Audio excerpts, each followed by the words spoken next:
These fuel rail covers for my V8 swapped classic Chevy truck cost over $200, and they didn't even fit. This is my 1949 Chevy 3100. It's got a Gen 2 LT1 engine swap from a 94 Camaro. This is my fuel rail cover. It does cover your fuel rails, but it also covers the busyness that's gonna be going on your intake manifold here. Now, I got these fuel rail covers from a company called Torquehead. I opted to get the raw versus the painted. I think you can get them in black. So the brush looks really good. If you're wanting to keep that brush look, one problem is one of the pieces came and it just kind of has this galvanized look. Another thing about these, they came with 4 pieces, so that's 2 pieces per side. They did not include any type of mounting hardware or double-sided tape. They left that to you to figure out the solution. Now let's get to the biggest issue I had with these bolt-on fuel rail covers from Torquehead. Okay, so here is my passenger side fuel rail cover.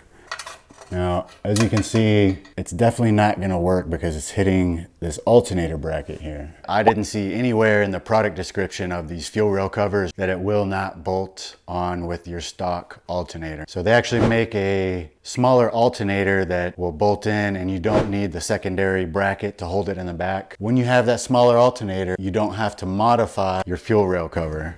Okay, so I'm left with a few options here. I can either ditch the fuel rail covers. You know, they're not needed, but they do make it look cleaner, and that's what I'm after. Or I could buy factory fuel rail covers that came on the Corvettes, but those are, you know, about the same amount of money as these cost me, and they're a little hard to come by, plus you have to get mounting studs for them. My next option would be to modify these covers, and being that I bought these covers about a year ago and never installed them, that's exactly what I'm gonna do. The alternator bracket has a bracket that's going to come through right about here, right about here. I definitely want to keep my cut parallel with this line here and cut this section off.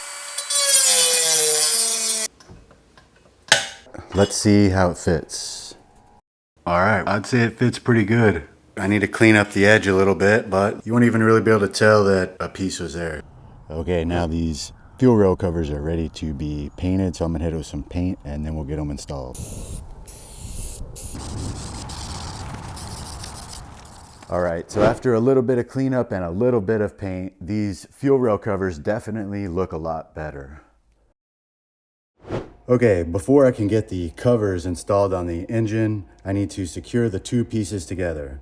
Since Torquehead didn't include anything to do that with, I got some VHB double-sided tape to bond the 2 pieces together, which did add more money to the total price of these fuel rail covers.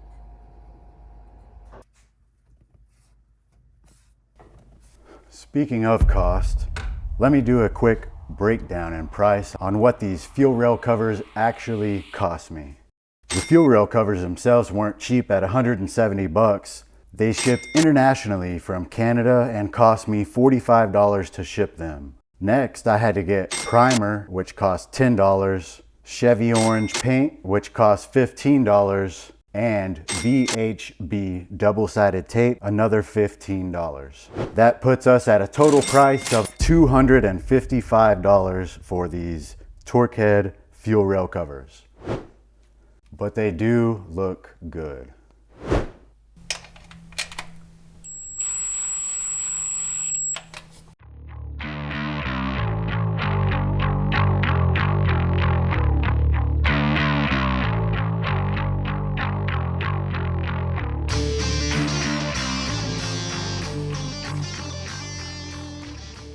At $255 to get these Torquehead fuel rail covers installed.